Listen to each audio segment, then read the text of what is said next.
Bismillahirrahmanirrahim. Assalamualaikum warahmatullahi wabarakatuh. Perkenalkan, nama saya Hilda Nur Sophia. Saya mahasiswi pendidikan bahasa Arab kelas B dengan NIM 12120300056. Insya Allah pada kesempatan kali ini saya akan menjawab soal ulangan akhir semester mata kuliah pendidikan kewarganegaraan.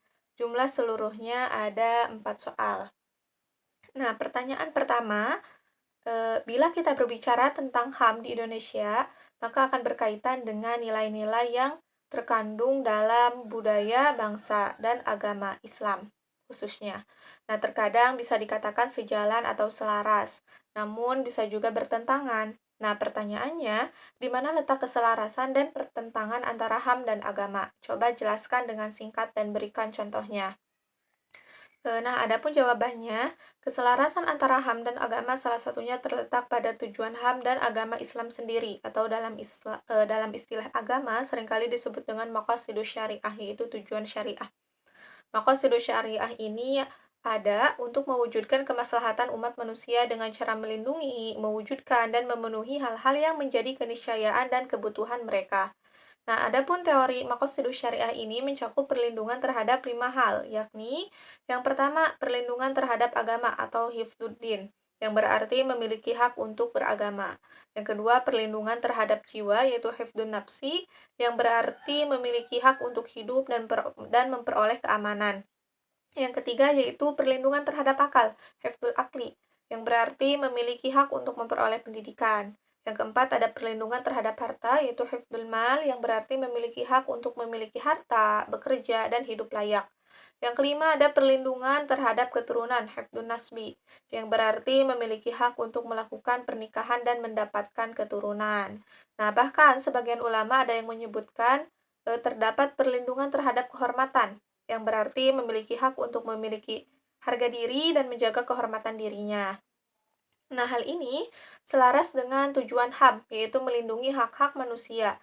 Antara lain, hak yang dilindungi adalah hak untuk hidup, hak kebebasan beragama, kemudian hak kebebasan berpikir dan berbicara, kemudian hak memperoleh pendidikan, hak untuk bekerja, dan memiliki harta kekayaan.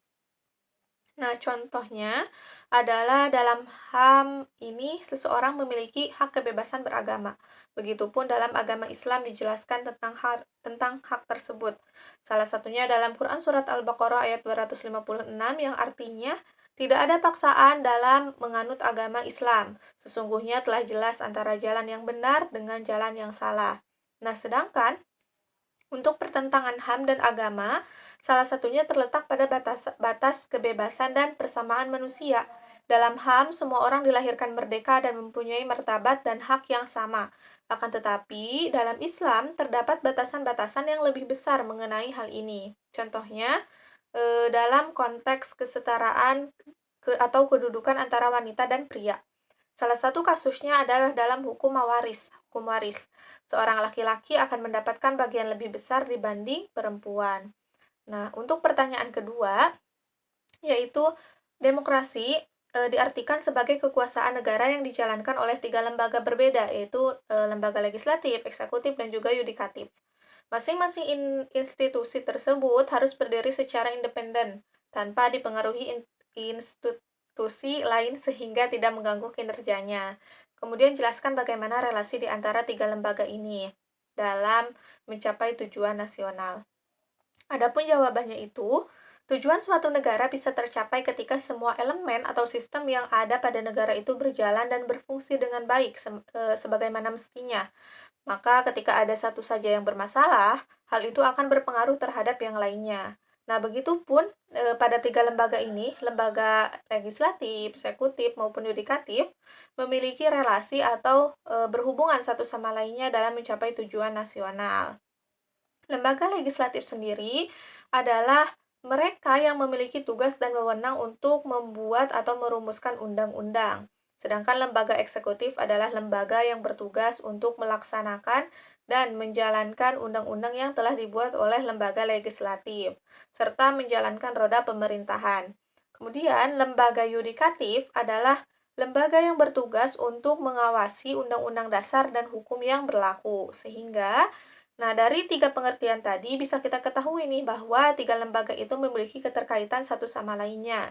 Karena ketiga lembaga itu adalah kumpulan wakil rakyat yang menjadi kepala penyuara rakyat dalam mewujudkan cita-cita bangsa Indonesia. Nah, itu untuk pertanyaan kedua. Kemudian pertanyaan ketiga, menurut Dawam Raharjo, konsep masyarakat madani mengandung tiga hal, yaitu agama sebagai sumbernya, peradaban sebagai prosesnya, dan masyarakat kota sebagai hasilnya. Pertanyaannya, apakah konsep tersebut sesuai dengan model masyarakat kota yang dibangun oleh Nabi Muhammad SAW di Madinah? Nah, jawabannya, konsep masyarakat madani yang dikemukakan oleh Dewan Raharjo ini yaitu agama sebagai sumbernya, peradaban sebagai prosesnya, dan juga masyarakat kota ini sebagai hasilnya. Hal ini sesuai dengan konsep masyarakat kota yang dibangun oleh Nabi Muhammad SAW di Madinah.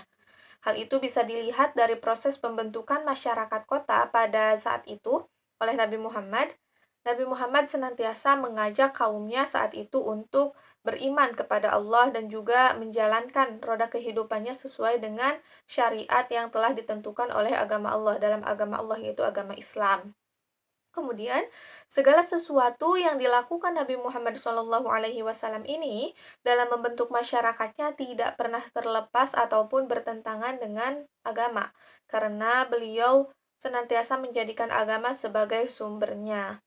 Kemudian, semangat bersatu dan hubungan kasih sayang yang terjalin antar masyarakat di Madinah melahirkan tatanan kehidupan yang tentram, yang adil, saling menghargai, dan juga menjaga.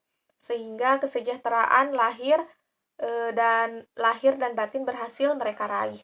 Bersatu dan bersama dijadikan landasan utama untuk maju, makmur, dan sejahtera, sehingga terciptalah masyarakat kota yang ideal yang saat ini dijadikan contoh bagi semua orang. Itu untuk pertanyaan ketiga.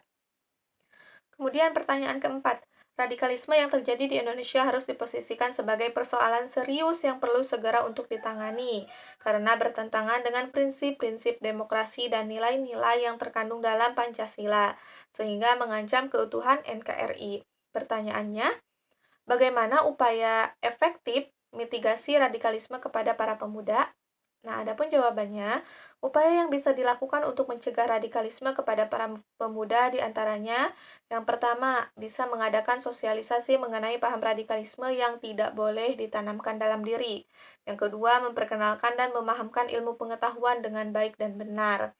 Yang ketiga, sebisa mungkin kita mampu menyaring informasi yang didapatkan.